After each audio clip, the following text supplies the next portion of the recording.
Hello, Hassel from House Reviews here for today's review. If you were to ask me what I think is the most divisive and sort of strange of anime film franchises when it comes to rating, I would definitely say they're the Pokemon movies. And it's kind of easy to see why. I mean, the Pokemon movies have their charm, and obviously fans seem to like them well enough. And hey, I am also one of them, considering I grew up with the anime. But with that said, even when you take apart, but most of the time, you obviously get this case of obviously the fans love them, of the show and the games, but also the critics aren't really too much of a big fan of them. But even then, there's also even every fan of the Pokemon anime, you can even say they're not really that perfect, and even they know they are still mediocre, and it's just not perfect. I mean, to be fair, I think the closest in terms of animation, these in terms of competition when it comes to how these franchise this how their films sort of compare are the Tom and Jerry movies. But one thing this has over Tom and Jerry as well, there's pretty much only one movie that the fans of Tom and Jerry can say is actually legit a good film, being Fast and the Fury, which yeah, I agree too. This, with Pokemon, there are two that the fans generally consider to be pretty good movies. And even I think the critics also agree too, both internet and I think Reddit. And I've decided to look at both of them in two different videos and compare them to each other in certain ways. Well, actually, more or less their strengths and cons. So then you can watch both videos and see what I think of it. And starting off today, we are reviewing Pokemon 3 Spell of the Unknown.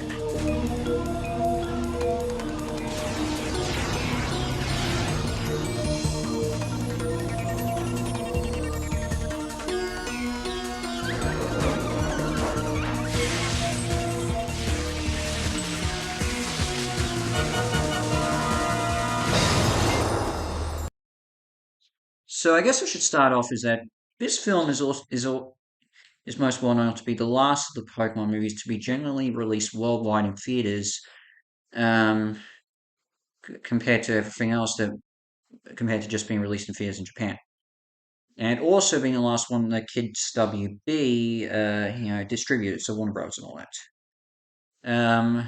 Before I think Miramax took over for for the next two films. I think I know they did Pokemon Forever, which was released set in select theaters. But I think this is the last to be released in Australia in theaters worldwide, as far as I know. Yeah, it was considered a bomb overseas, so that's why they sort of stopped. But well, for what it is, that was relative.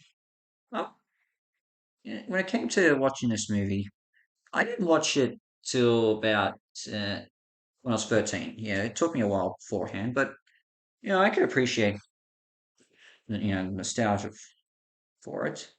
This was sort of released in between, pretty much when the anime was still at its prime. The trading card game was still a relative six was still going well, and the games were again at the peak of their powers. Perhaps people were starting to get sick of collecting everything, and certain in terms of the films coming out on a yearly basis, that's why it didn't succeed. But I think it still did well on home video. Of course, I can't go on without mentioning the fact that with being it tied so close to the games and the trading cards, they would market them with them. Like, I mean, even from the very beginning, in every film they have the Pokemon trading card game, they would highlight with when it was released to home media, they would put a special Pokemon card in relation to in the main Pokemon from that film as part of a special retail deal for pre-orders and all that. Look at this! Look at this trailer here. Free with every video cassette or DVD purchase of Pokemon 3 the movie. You can receive an exclusive Unknown J game card for the Wizards of Coast Pokemon trading card game. So yeah, it's clear to say they have their ways of pulling people in. But with that said, let's just get on with the plot. And I think, and I think what made this one stand out more is how personal plot got for the series' main protagonist till he was recently retired last year, Ash Ketchum. And what was the premise? Well, the premise is all involves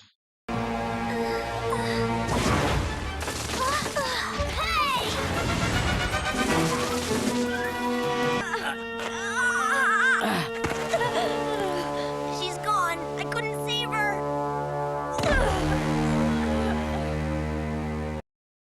yeah. I think you can basically see what's about. But you know what?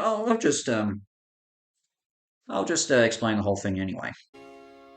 So, um, so we start off the movie with a little girl named Molly.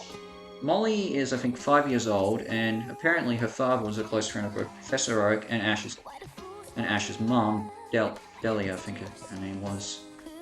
But one day, after exploring some ruins, Molly's father disappears, and with her mother also no longer around, Molly becomes emotionally distraught, and clings to pretty much anything that can remind her of her missing parents.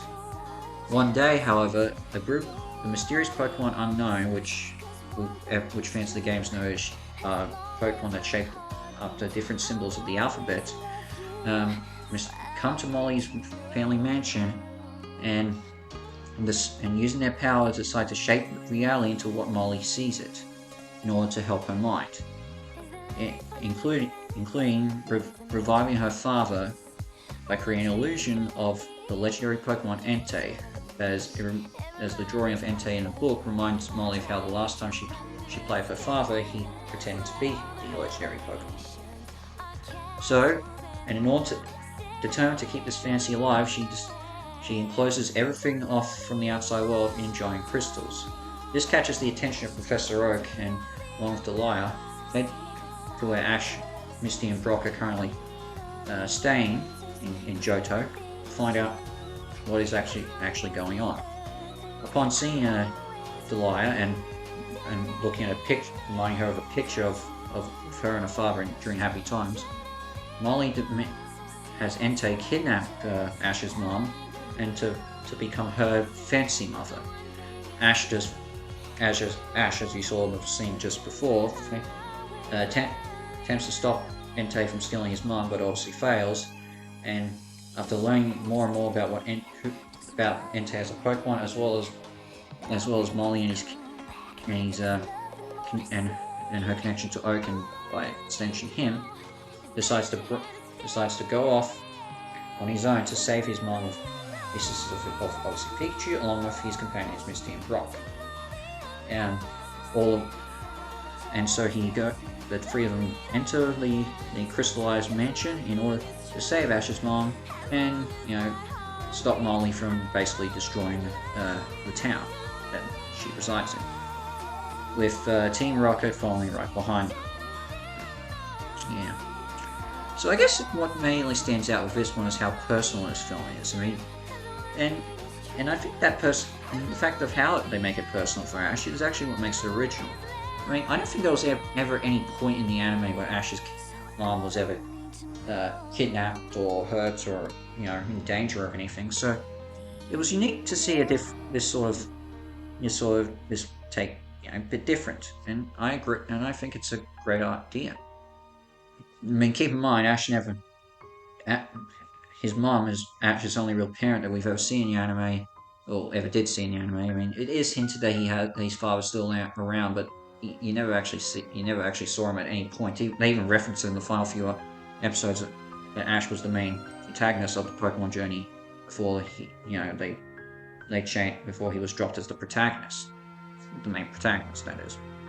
So yeah, I think it really does make an effective pull on this, and it's also, and I also like how they also kept to the recent shall I say plot points of the anime pretty well, because Charizard is also in this, as we saw as you can see here on the DVD cover. But with that and he is currently training in Charosik Valley, like Ash left him there in about midway through the Johto arc. And it's great to see that he obviously comes to there, and probably one of his best appearances at any point during the anime, and one of his most iconic. I mean, and I also got to give credit that I think Rock and Misty, it's even though this is mostly Ash's story and his mission, you can definitely see their loyalty, and they've obviously known Ash's mom. They've met her so many times. It makes sense why they would go over and help him with this. Professor Oak I would have liked a bit more from, but you can sort of have him do mission control or something like that. Um, with that said, Team Rocket, I don't think really belong here. I mean, this is probably one of their smaller roles in any of the animes, and I think this in any one of the anime movies, and I think they really don't really belong there. So I've added some flavor text and had a bit of comedy, a little bit of comedic relief. However, they do get one great line where they, along with Misty and Brock, save Ash from falling off a chasm. Well, you see, It's really very simple. If anything ever happened to you, we'd be out of show business. That's good for humor. With that said, I should mention this is probably one of the few times where, yeah, there is a almost death scene, because the anime movies would often throw in a death scene to Ash or some of his companions. I mean, it's the most iconic scene in the first movie, how he dies. In fact, Ed Sheeran will later reference it in his music video for Celestials, which of course was the main theme song for Scarlet and Violet. But yeah. But what about the original characters for the film? Well, I should mention the lady you see at the beginning, who Ash has a Pokemon battle with, and obviously stays with Professor Oak. I don't really count her as much of a character. I'm just like, I forget her name even right now. But with that said, that's obviously, and some of the other side characters you see, you don't really remember. But that's because you remember, obviously, Molly. And let me start by saying this: Molly is is the best original human character in any of the Pokemon anime movies. She's a 5-year-old kid who has just recently lost her father, and without her mother around too, she's become emotionally distraught, and her mind is eager to attach us to any fantasy where she can have a perfect life with her parents. You can understand the trauma with her and how much it's affecting her. And when she's reminded constantly of what reality actually is, she becomes more and more determined to close herself off from it. The crystallization of her mansion pretty much proves it, and how much she wants to shelter herself from the grim facts of what's going on. Now,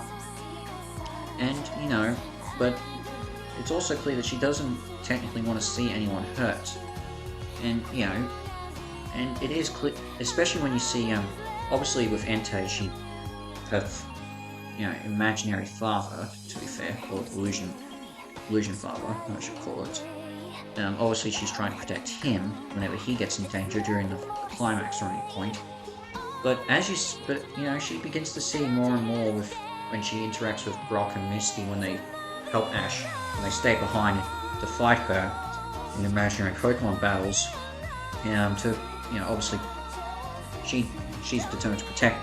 She obviously gains respect for them, and obviously gains respect for Ash, and to a point that she finally stops everything and realizes that she's causing a lot of pain for everyone in her attempts to hide her pain.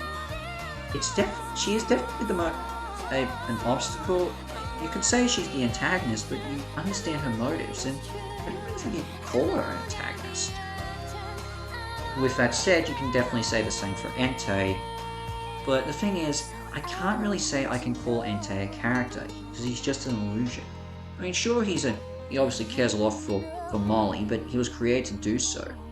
And, his fatherly affection is great, and Dan Green does an excellent job playing Entei. I can definitely see why with his performances as Entei, why they would like when they were recast Mewtwo for the direct-to-video sequel, Mewtwo Returns, Dan Green took over the role. But, yeah, and I think he does a good job. And but again, it's just an illusion. So when he gets to the point where he stays behind her, when he sacrifices himself to save everyone from the unknown's magical rampage, when Molly decides she wants to stop encasing herself in her reality, yeah, I don't really feel too much of it. The unknown, on the other hand, pretty much more like an obstacle. I think the big issue I have with the unknown, is the fact that you don't necessarily see them that much. You see them at the beginning and midway through the end. In fact, to be honest, Ash doesn't really see them that much. I mean, until the very end. I think Team Rocket gets a scene where they see the unknown with using their magical powers to create the reality and the crystallized mansion. But that's really about it. But I think they needed to maybe give more purpose to the unknown. I mean, it's their name that's in the subtitle of the film, not Entei. I think, so it's hard for me to really say if I can call them anything more than just, an obstacle, or shall I say, the instigator of this plot. I mean, yeah, you could call maybe Molly the instigator, but unknown are the triggers. I think the animation also looks really good. I think this was you can definitely tell. I think they maybe, Kids WB and 4Kids maybe gave it a little bit more of an extra bling for this, because they were still releasing these in theaters, and you can definitely tell they were this at the point in the anime where they started including CGI in it, because it was around the JoJo arc that they started doing CGI with the show. And in terms of the music, I mean, the score is generic, but the songs, I think the cover for Pokemon Johto is, which was the theme song at the time of the third season, which is obviously where this film fits in. But the end song, To Know the Unknown, which I'm obviously playing as we speak, is a really good song, and I especially love the after credits scene in particular. I think it fits pretty well, and seeing how every character is doing after the events of the film is nice, and especially with Molly as when her father finally returns, and the mother part, maybe that shouldn't have been in there, but I'm happy for her considering after all her emotional trauma. So in general, I think Pokemon 3 is actually a really good film. I'm glad this was still released in theaters, and definitely is the best one of them. And it was a transition period for the anime, as this was basically the last film to be generally released worldwide in theaters. And with Kids WB attached. I mean, to be fair, the 4Kids would still stay around for a little bit longer, and the anime was still shown on Cartoon Network and all that. So, it's fair to say this still happened, and it's obviously to see why this film has fans.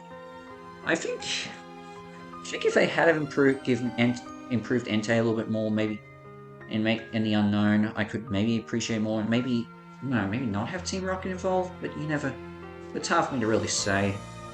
But in general, I think this is a really good film, and I can definitely see why the fans in the anime really enjoy this. But with that said, I did say at the beginning there are actually two Pokemon anime movies that fans generally say is really good. So what about the other one?